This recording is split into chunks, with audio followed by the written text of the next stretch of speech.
우리사랑교회 수요 영상 공부를 시작하겠습니다. 오늘은 17장 5절부터 공부할 겁니다. 특별히 17장 5절에 있는 말씀이 굉장히 중요한 의미를 담고 있습니다. 17장 5절 한번 보시겠어요? 네, 5절 말씀을 보게 되면 여호와께서 모세에게 이르시되 백성 앞을 지나서 이스라엘 장로들을 데리고 나일강 지나서 이스라엘 나일강을 치던 네 지팡이를 손에 잡고 가라. 장로들, 이스라엘의 장로들을 데리고라고 하는 표현이 나와요. 장로라고 하는 직분이 제일 먼저 나온 부분이 바로 이 부분이거든요. 출애굽기서에서 나오죠, 장로. 그래서 여러분 아시는 것처럼 우리 장로교회는 장로가 주축이 된 사실은 그런 어떤 교단입니다. 왜냐하면 이제 장로라고 하는 직분이 왜 중요하냐면 이제 당회를 구성할 수 있는 권한을 갖고 있기 때문에 그렇습니다. 당회라고 하는 것이 굉장히 중요한 의미를 갖고 있거든요. 그래서 모든 정책의 결정, 또 저희 교회도 보면 여러분 아시겠지만 우리 여기 무슨 그 지침서 무슨 어떤 그런 결정을 공포할 때 당의 이름으로 이제 공포하지 않습니까? 교회 운영의 가장 중요한 핵심적인 어떤 기관이 바로 당인데 그 당회를 구성하는 것이 바로 목사와 장로들이 구성하고 있단 말이죠. 그래서 이스라엘 장로들을 데리고라고 하는 이 표현 속에서 굉장한 중요한 의미를 갖고 있고 또 우리가 장로교 교인으로서 장로의 역할이 뭔지, 장로 직분이 어떤 직분인지 그걸 좀 알았으면 좋겠다 생각이 좀 들었어요. 그래서 자, 이스라엘 장로들을 데리고라고 하는 말씀을 지금 모세에게 하셨잖아요. 그러니까 하나님께서는 기적을 베푸시기 전에 이상하게도 이스라엘 백성들로 하여금 그 장로들을 먼저 챙기라고 하는 말씀을 하셨단 말이에요. 이 장로들을 먼저 데리고 가라 하는 말을 하신 이유가 뭘까? 여러분 아시는 것처럼 이스라엘 백성들이 광야에서 이제 애굽에서 나올 때 광야에만 몇 명 있었습니까? 예, 나올 때만 해도 200만 명이 넘었어요. 200만 명. 물론 그 200만 명이라고 하는 것은 어린아이하고 노인은 이제 포함되지 않는 숫자입니다. 그러니까 그 많은 인원이 나올 정도니까 굉장히 많았죠. 그 사람들 전체를 대상으로 할 수는 없단 말이죠. 나중에 여러분 아시겠지만 모세가 그 재판을 하는데도 아주 지칠 정도로 감당을 못하지 않습니까? 그래서 이 장로들을 세우게 되죠. 그래서 하나님께서는 백성을 대표하는 장로들을 데리고 기적이 일어날 현장 그곳에 가라고 명령하고 계십니다. 자, 우선 장로라고 하는 직이 과연 뭔가 하는 것에 대해서 좀 생각을 해봤으면 좋겠습니다. 이 당시의 장로는요, 히브리에서에는 뭐라고 얘기하냐면 히브리에는 자켄이라는 말을 썼어요. 그게 지금 라이프 성경 사전에 나오는 이제 해석 방법인데 턱수염이라는 뜻에서 왔다 그래요. 턱수염. 장로라는 말의 어원이 턱수염에서 왔다. 제가 좀 사진을 보여드리고 싶은데 찾아보니까 이 장로에 대해서는 그렇게 그림이 나와 있질 않아요. 옛날 제가 한번 보여드린 적이 있었는데 바리새인들이나 보면 이렇게 수염이 쭉 이렇게 길게 늘어뜨리지 않습니까? 그게 바로 이제 이 장로라고 하는 것을 이제 의미하는 부분이 있습니다. 턱수염에서 이제 나오게 되는데 이 말의 뜻은 늙다, 나이 먹다라고 하는 연장자라고 하는 의미를 갖고 있어요. 연장자. 나이 많으신 분, 각 지파의 어른, 가문의 어떤 족장 이런 것을 가리켜서 이제 장로다라는 표현을 썼어요.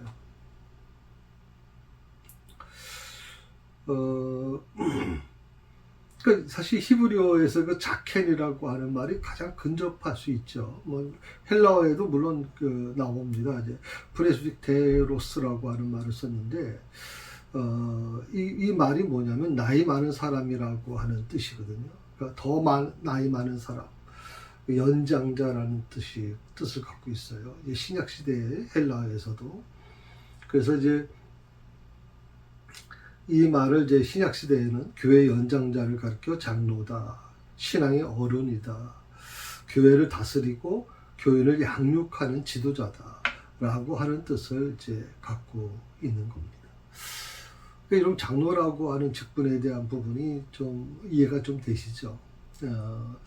사실은 우리 교회 같은 경우에는 남자 장로님이 계시질 않습니다. 뭐 과거에는 있었지만, 그래서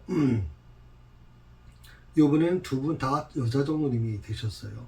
사실 한 교회에서 장로님 두 분이 있는데 두 분 다 여자 장로님이 되는 게 쉽지 않습니다.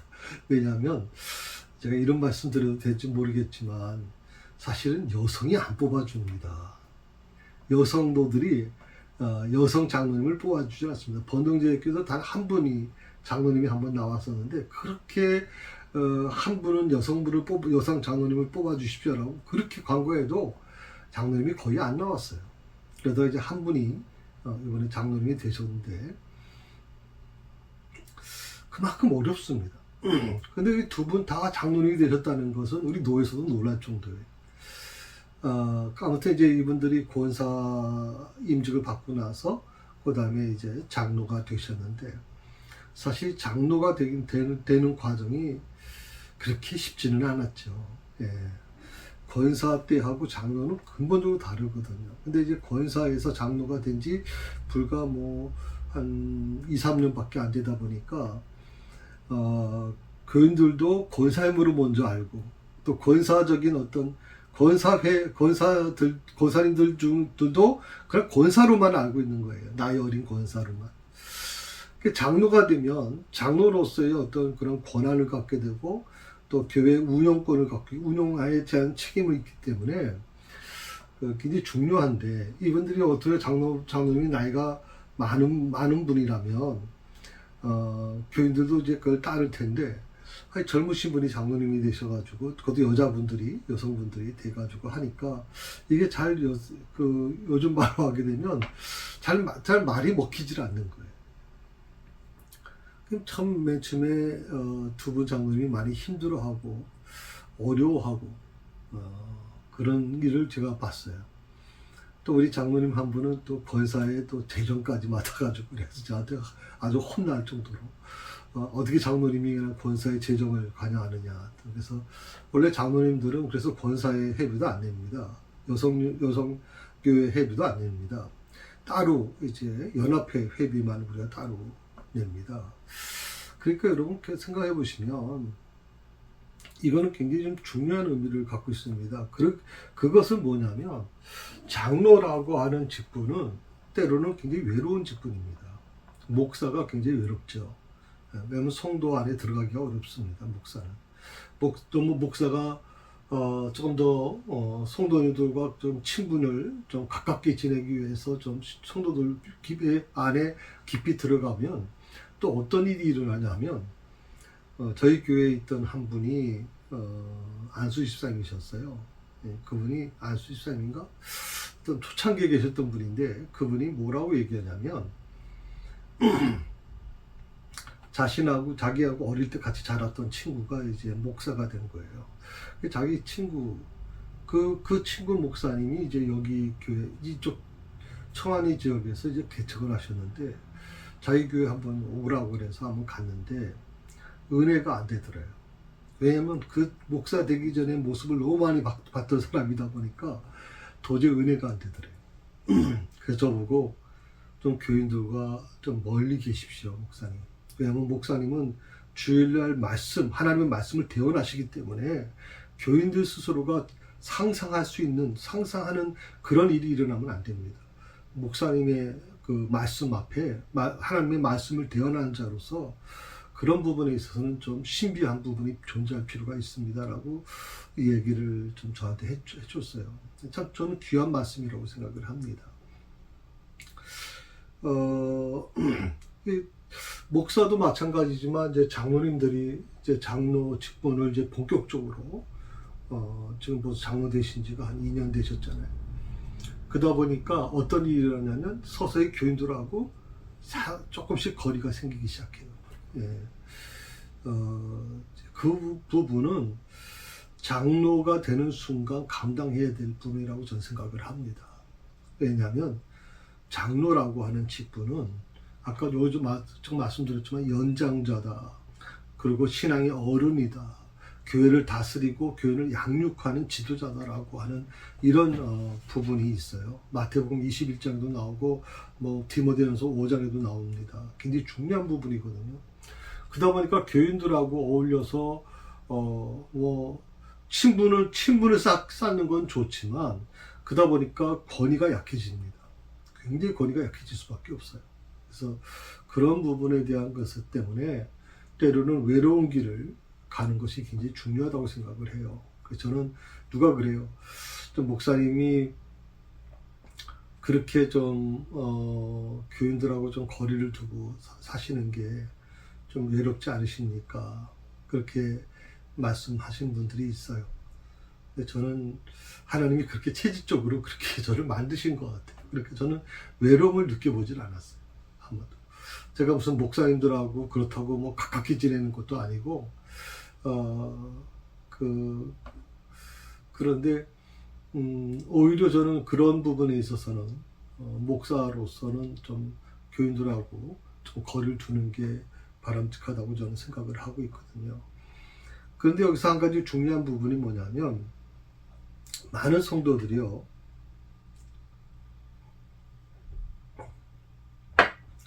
이 목사와 장로가 다른 직분이라고 생각하는 분들이 계세요. 아마 여러분들 중에서도 이 영상을 보시는 분들도 목사님과 장로님은 다르지 뭐 어떻게 목사님과 장로님이 같아 라고 얘기하는 분들이 있어요. 물론 그 사역은 달라요. 네, 사역은 다르지만 목사도 장로입니다. 네, 장로죠. 성경대로 하면 장로입니다. 근데 목사의 직위는 뭐냐면 신학을 공부해서 하나님의 말씀을 대언할 수 있는 그런 권한을 갖고 있는 장로고, 우리 이제 시무장로님들은 그 교인들의 대표로 이제 선출돼서 치리하는 그런 장로로만 있는 것이 바로 시무장로님들입니다. 그래서 어떻게 보면 이 부분이 굉장히 좀 중요한 부분이에요. 그래서 당에도 마찬가지입니다. 그러니까 다 목사도 한 표를 행사할 수 있고 장로님들도 다 한 표씩 행사할 수 있습니다. 그러니까 뭐 목사기 때문에 뭐 어떤 결정을 하는데 안건에 대한 결정을 하는데 목사기 때문에 그 안건에 대한 부분에서 목사 마음대로 할 수 있다? 그렇지 않습니다. 저희도 항상 장로님에게 일단 묻습니다. 그리고 장로님 두 분이 다 동의할 때 이 안건을 처리하거든요.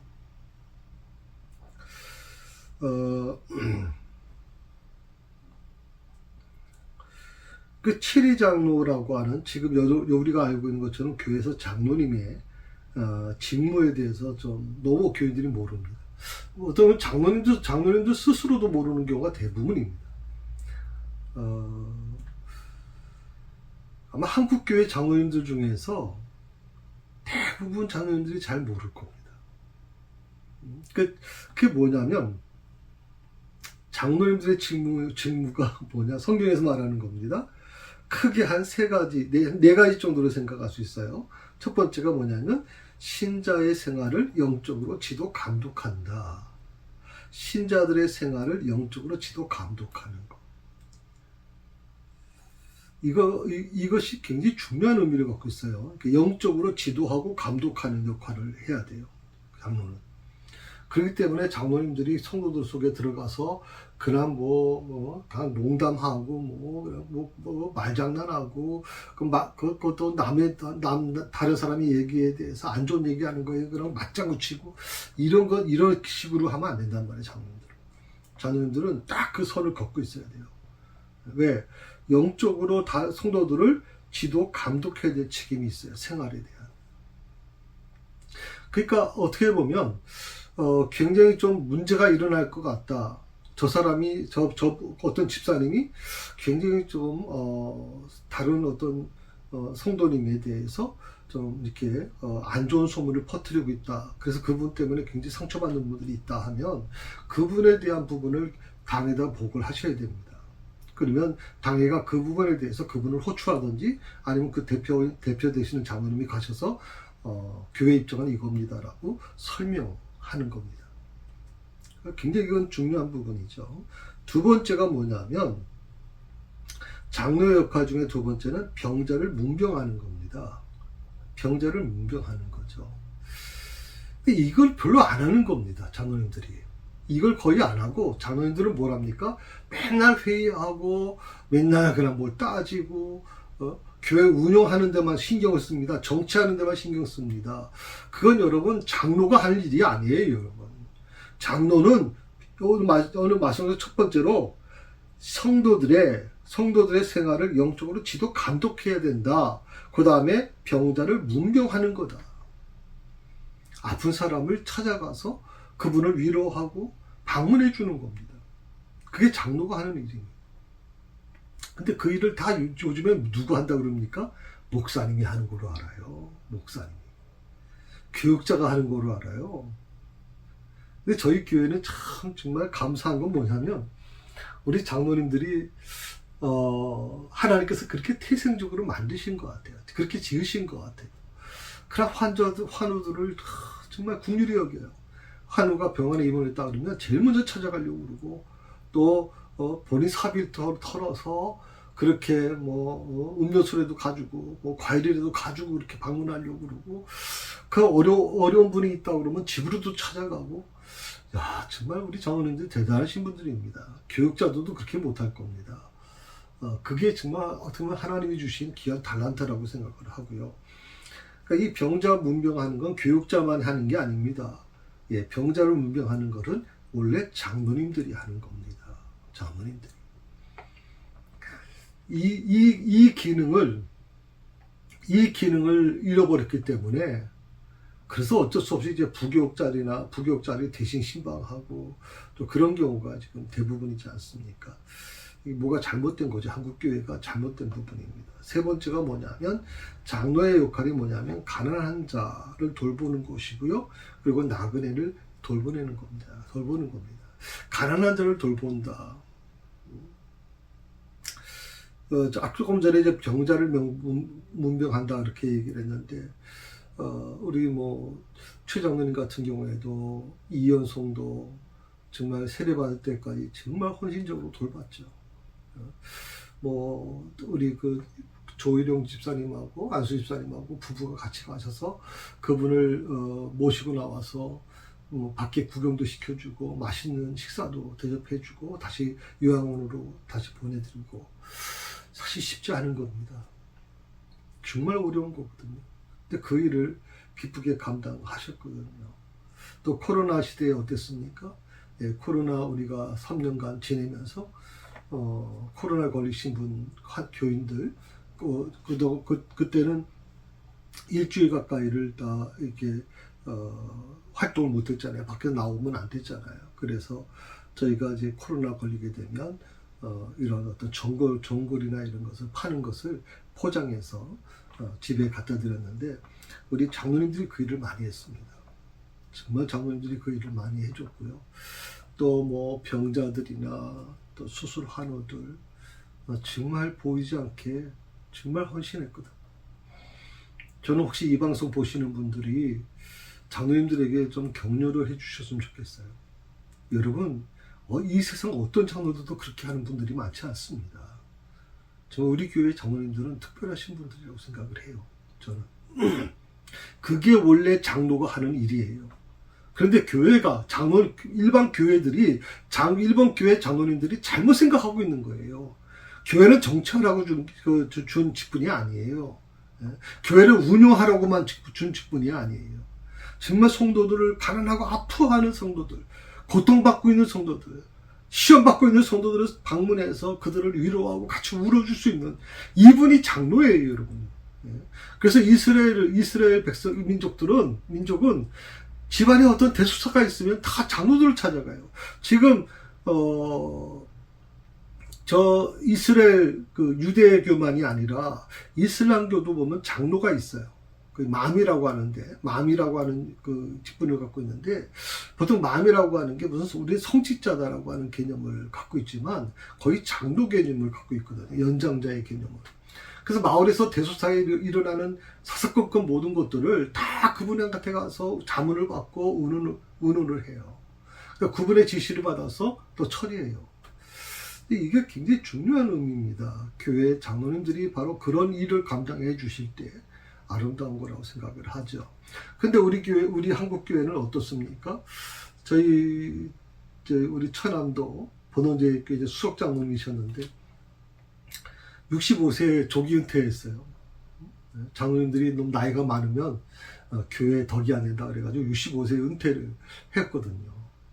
거기 이제 교회 법을 그렇게 만들어 놨어요. 요즘에 65세면 청년입니다. 근데 할 일이 없잖아요. 은퇴하고 나니까 모든 직분에서 그만둬야 되고 교회에서 어떤 일도 맡을 수가 없어요. 그러다 보니까 자꾸만 이제 골프 치러 다니시고 이렇게 하는 걸 제가 봤어요.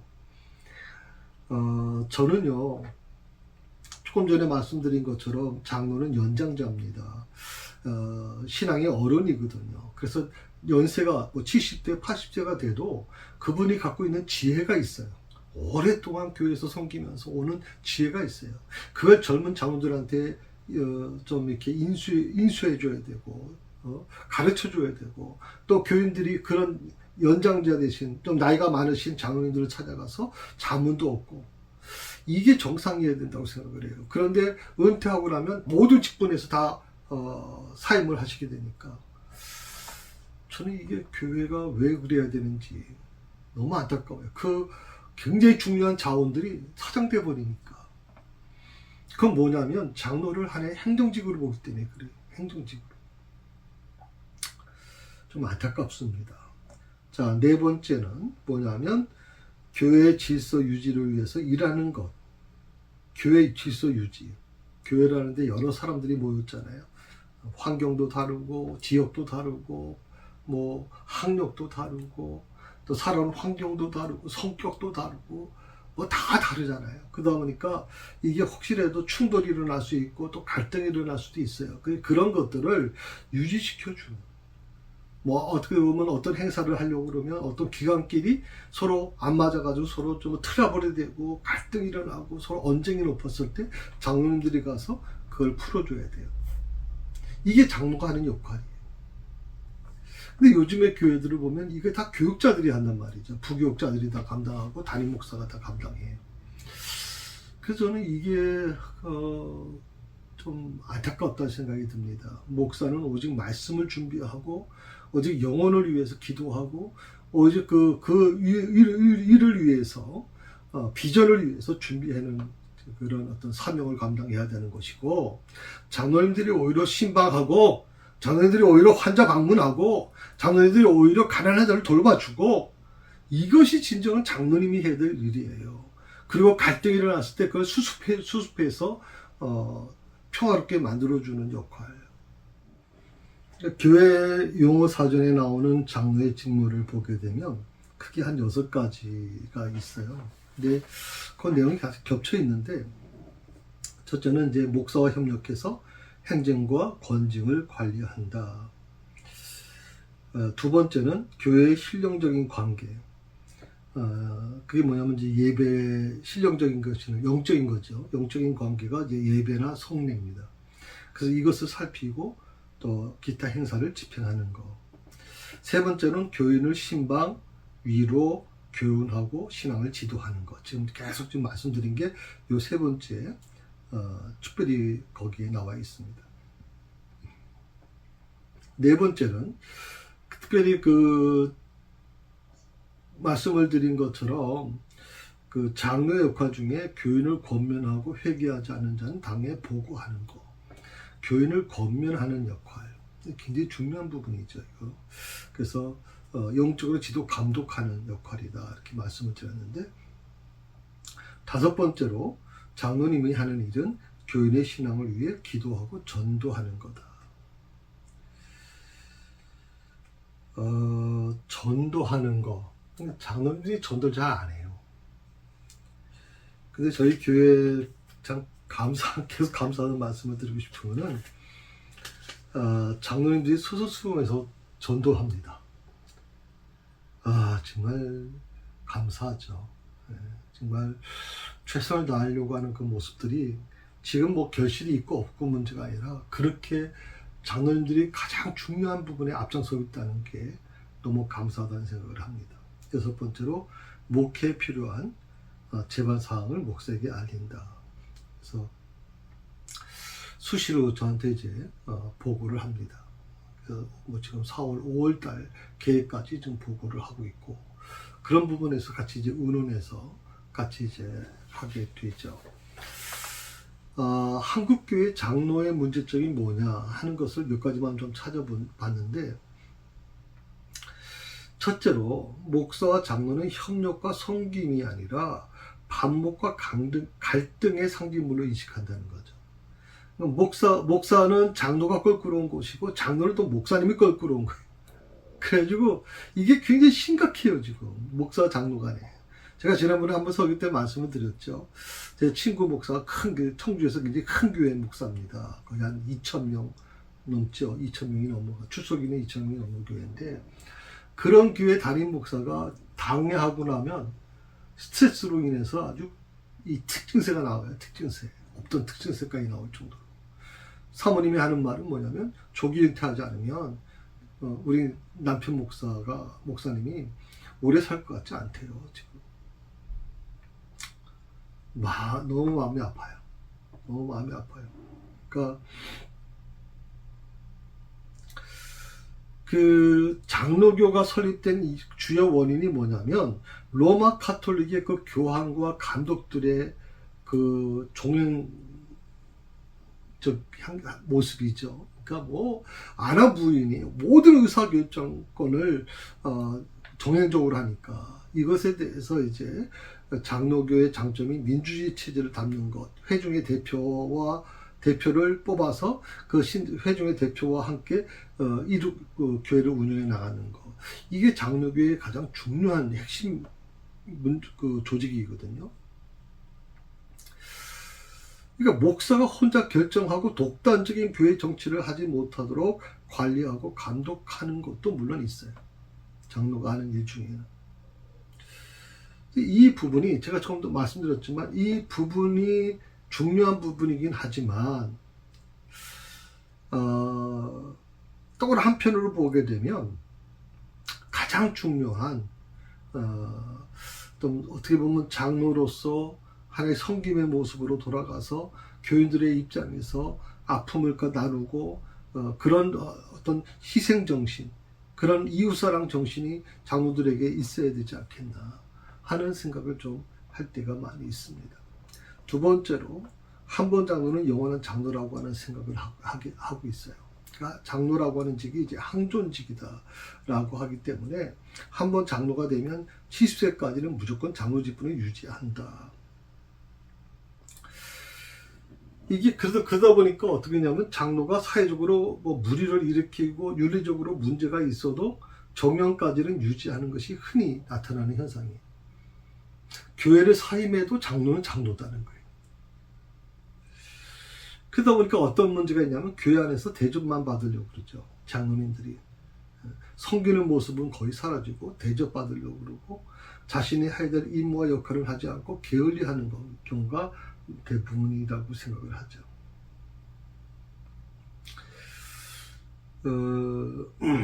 근데 이 항존직이라고 하는 거, 물론 뭐 장로만 항존직이라는 게 아니라 이제 권사도, 안수집사도 뭐 항존직이라 이렇게 얘기를 하는데,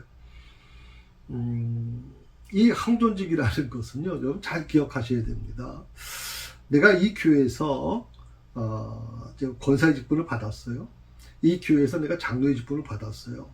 그러면 이 교회를 떠나서 다른 교회 가도 장로냐? 아닙니다, 여러분. 혹시 여러분 중에 이해가 잘 안 되시죠? 자, 전에 있던 교회에서 권사 직분을 받았어요. 근데 이분이 그 어떤 이유가 있어서 이유 때문에 어차피 교회를 옮겼어요. 그 분이 그 전에 있는 교회에서 담임 목사님으로부터 이명 증서를 떼가지고 오면 이 교회에서는 그분의 권사직을 협동권사로 인정해 줄 수 있어요. 근데 이명 증서가 없이 만약 왔다. 우리 교회는 이제 그래서 권사패라든지 이런 걸 지금 복사해서 보내달라고 요청을 하는데, 자, 근데 문제는 뭐냐면 그 권사 직분은 그 교회에서 받은 거예요.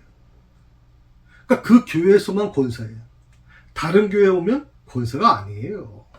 다른 교회에 오시게 되면 그건 안수집사가 아니고 장로도가 아니에요, 여러분.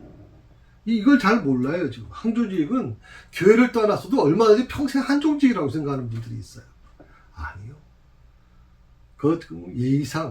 예의상 우리가 뭐 협동권사임으로 이렇게 말씀해드리고 그러지만, 물론 그분이 연세가 많아서 70이 넘어서 이렇게 오신 분들은 우리가 예우를 해드립니다. 근데 70이 안 되신 분들에 대해서는 저희 교회도 굉장히 신중하려고 노력하고 있거든요. 그러니까 그런 부분들을 여러분이 염두에 두시면 좋겠다 생각이 들어요. 그러니까 한 번 항존직은 영원한 항존직이다? 아니다. 그 교회에서 직분받은 그 교회에서만 존재하는 것이고 그 교회를 떠나면 그 직분은 사라진다 라고 생각하시는 게 옳습니다. 이게 왜 문제가 생겼냐면 초기 선교사님들이 한글을 잘 몰랐잖아요. 그러다 보니까 오욕을 하게 돼서 한 번 장로는 영원한 장로가 된다고 그렇게 오욕을 했어요. 그래서 문제가 좀 아주 심각한 문제가 일어나죠. 세 번째는 장로가 행정적인 결정을 하는 기관이다. 성도를 돌아보고 양육하고 권징하는 것이 바로 장로가 해야 될 일인데, 그게 당회가 해야 될 당의 지침인데, 오히려 당회가 성도를 돌아보고 양육하고 권징하는 기관이 아니라 행정을 담당하고 회계하고 관리하고 집행하는 기관이 되어버렸어요. 저는 이게 너무 안타까워요.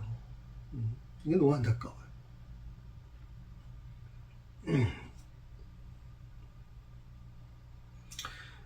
그러니까 대부분 교회가 그렇게 된단 말이죠. 돈의 관리와 집행을 감시하는 기관. 그 장로라고 하는 직은요, 성도들이 자기 의사를 표해서 이제 선택을 해서, 그러니까 투표를 해서 피택됐잖아요. 그러니까 국회의원들도 마찬가지죠. 국회의원이 국민들이 국회의원을 뽑았잖아요. 그러면 국민들에 반하면 어떻게 돼? 소환할 수 있어야 돼, 사실은. 근데 국회의원들이 4년 동안은 무조건 그냥 마치 그냥 안하부인식으로 움직이는 거, 이거 잘못됐다고 우리는 요즘에 그렇게 얘기하잖아요. 지금 마찬가지입니다. 장로는요, 성도들이 투표로 선택된 사람이에요. 그러면 성도들의 뜻이 뭔지를 알아야 되는 거죠. 그래서 그 모든 혜택을 성도들에게 돌아가게 만들어줘야 된단 말이에요. 그래서 장로는 교인들의 신앙 상태를 항상 살펴야 된다. 그리고 교인들을 도와줘야 되고 권면해줘야 되고 신앙을 상담하는 역할을 해야 된다. 그러니까 장로들이요, 성도들을 신방하고 기도하고 전도하는데 총력을 기울여야 돼요. 장로님이 되면 이상하게 전도를 잘 못해요. 아니, 전도를 안 하려고 그래. 그거는 저 집사들이나 하는 얘기지 장로는 하는 게 아니라 생각하는 분들이 많아요. 근데 사실 장로는 가장 중요한 게 성도를 신방하는 거예요. 신방은 목사님이 하셔야죠. 아니요, 여러분. 신방은 장로들이 하는 거예요. 장로들이. 이걸 모르니까. 그러니까 요즘에 한국교회 목사님들이 참 불쌍하다고 생각해요. 왜냐하면 신방해야 되죠. 새벽 기도해야 되죠. 철학 기도해야 되죠. 수요 예배해야죠. 거기다 또 주일 오전 예배 준비해야 되지. 행정해야 되지. 목사들의 이 몸이 나만 알겠습니까? 예. 참 너무 저는 그래서 굉장히 불쌍하다고 생각해요. 목사님들이. 신방은 사실 장로들이 해야 돼요. 그리고 정말 영적인 문제에 있어서만은 영적인 문제는 목사님이 가셔야 됩니다라고 얘기하면 뭐 이런 어떤 축복을 필요로 하는 또 그 개업 예배라든지 이런 것들은 목사님이 할 수 있어요. 그러나 대부분 신방은 우리 그 장로님들이 하시는 게 바람직해요. 제가 우리 대신방 때 우리 장로님을 대동해서 한번 신방을 했어요. 그래서 그때 장로님이 한 몇 개 정도 돌다가 포기해 버리더라고요. 몇 개 정도 돌다가 포기해. 좀 못하겠대. 그 장로님도 뭐라 하냐면 목사님이 그 일을 하시기 위해서 목사님이 하시는 것이지 왜 우리 장로님이 장로를 보고 참여하라고 그러십니까? 이렇게 해서 참 안타깝다는 생각을 했습니다. 장로가 하는 일은요, 성도를 신방하는 겁니다. 그리고 성도를 위해서 기도하는 겁니다. 저희 교회 장로님들 중에 장로님 보면 새벽 기도에 꼭 나오셔서 기도하시고 또 장로님 한 분은 또 철야하시잖아요. 지금 혼자서 교회에서. 그 기도하는 장로라는 게 너무 대견스러워요. 저는 정말 대견스럽고 그게 진정한 아름다운 장로의 모습이다. 그리고 전도하는데 총력을 다한다는 것이죠. 신방 없는 장로, 돌봄과 건징이 없는 장로, 저는 하루빨리 시정돼야 된다고 그렇게 믿고 있는 목사입니다. 교인들과 함께 웃고 우는 장로들의 모습을 좀 보고 싶습니다. 저희는 우리 장로님들을 보면 정말 그 환우들을 이렇게 돌보고 오셔서 때로는 그 하늘을 보면서 눈물을 흘리시는 분도 제가 봤고요. 정말 긍휼한 마음을 가지고 대하는 모습을 봤어요. 진짜 자기 일처럼 어려움을 당한 교인들을 자기 일처럼 막 돌봐줘. 정말 난 그게 감동이 돼요. 권위적인 것이 아닌 섬기는 장로의 모습으로 돌아가야 돼요. 겸손한 장로의 모습. 때로는 식당에서 설거지, 지난주도 설거지 했잖아요. 지난주에 음식도 만들잖아요. 우리 사모님이나 우리 장로님 두 분, 또 우리 전도사님, 우리 여전사님, 이렇게 조영사님 이렇게 식사를 하는 이유가 뭐예요? 일반 교회에서는 그렇게 하는 경우가 거의 없잖아요. 그런데 우리가 장로님들이나 사모님이나 전도사님이 한 끼를 우리 그 성도들에게 대접하자. 이거 얼마나 아름답습니까? 그러면 여러분 좀 그거 보실 때 식사하시면서 정말 수고했습니다라고 한마디 좀 하셔야 되잖아요. 당연한 거로 받아들이는 분들이 있어요. 당연한 거. 다른 교회 가보세요. 그렇게 하나 대체. 그러니까 이런 부분들, 물론 사모님이 하시는 교회가 있기는 있어요. 저는 원래 이 새사랑교회 개척하면서부터 사모는 주방에 들어오지 못하게 했어요. 오직 사역을 위해서만 헌신하되 주방 사역은 전문 사역을 맡으신 달란트가 있으신 부원사님이 하시는 게 맞다고 생각했기 때문에 그 일을 그렇게 했습니다만 오늘 우리가 장로님들의 모습을 보면서 여러분 감사하셔야 돼요. 우리 새사랑교회가 비록 교회는 좀 많이 성장하지 못한 부분이 있죠. 초창기에 왔던 분이 놀라기도 합니다. 사실은. 왜냐하면 초창기에 왔을 때는 1부, 2부, 3부 예배 드리고 보조제까지 들어와서 꽉 예배가 찼는데 한 10년 만에 왔더니 교회가 많이 약해졌다 이렇게 얘기하는 분도 제가 듣습니다. 그런데 저는요 그때보다 지금이 더 좋습니다. 왜냐하면 지금은 진실한 마음들이 있습니다. 예배를 인도하면서 말씀을 전하다 보면 정말 말씀을 사모하는 분들이 앉아 있습니다.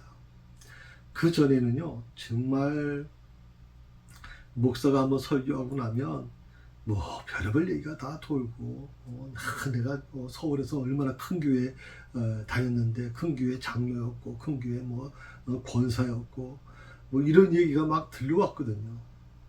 그래서 그런 모습들을 볼 때 저분들이 과연 이 새사랑교회 교인인가 진짜 교인인가 라고 하는 생각을 좀 많이 했었어요. 제가 만약에 새사랑교회에 한 20명이라도 한 2, 30명이라도 개척 멤버가 준비돼서 철저히 훈련받은 그런 분들이 이 지역에 사는 분들이 준비되어 있다면 우리 새사랑교회는 그런 시련을 겪지 않았을 겁니다. 그런데 사실 거의 아무도 없이 시작한 이 새사랑교회가 저는 오늘까지 오는 것이 기적이라고 생각을 합니다. 정말 기적과 같은 곳이었고요. 하나님 앞에서 이 교회의 목사로서 저는 부끄럽지 않게 생각을 합니다. 제게 맡겨진 일에 대해서 최선을 다했고 그 나머지 결과에 대해서는 하나님께서 그걸 바라보실 거라고 믿기 때문에 저는 그런 데 대한 어떤 걱정은 안 하거든요. 여러분도 그랬으면 좋겠다 생각이 듭니다. 오늘 하수를 치던 내 지팡이라고 그랬습니다. 바로에게 내린 첫 번째 재앙 시에 나일강을 쳐서 이제 피로 변하게 만들었던 그 지팡이, 7장에 나오던 얘기죠. 예. 이제 그 지팡이가 오늘 그 지팡이를 가져가라는 것이죠. 여기서 그 지팡이에 대해서 언급하고 있는 것은 또다시 하나님의 능력이 큰 역사가 일어날 것임을 시사해 줍니다. 그러니까 그 지팡이를 가져가라. 그러니까 그 지팡이는 어떤 지팡이냐? 하수를 치던 내 지팡이. 애굽에서 그 물에 그 지팡이를 치니까 물이 다 피로 변한 것처럼, 그 기적이 일어난 것처럼 지금 그 지팡이를 통해서 물을 피로 바꾼 그 기적을 지금 또다시 그 지팡이로 기적을 일으킬 것이다라는 것을 암시하고 있는 얘기죠. 나일강 물을 죽음의 피로 변하게 하신 여호와께서, 하나님께서 이제는 사막의 반석을 깨트려서 생명의 생수가 솟아나오도록 할 수 있는 능력을 가지고 있음을 말해주는 말입니다. 그래서 이 부분을 염두에 두시고 다음 주에는 좀 반석을 치는, 그 반석을 치는 것이 어떤 것인지, 어떤 역사가 일어나는지 그 부분을 가지고 같이 좀 더 말씀을 이어가도록 그렇게 하겠습니다. 오늘 참 수고 많으셨고요. 오늘은 5절 말씀만 제가 드리면서 이 장로라고 하는 직분에 대한 부분을 좀 설명을 드리는데 시간을 많이 허비했습니다. 할애를 했는데 그만큼 장로 직분이 굉장히 중요한 직분이기 때문에 그렇습니다.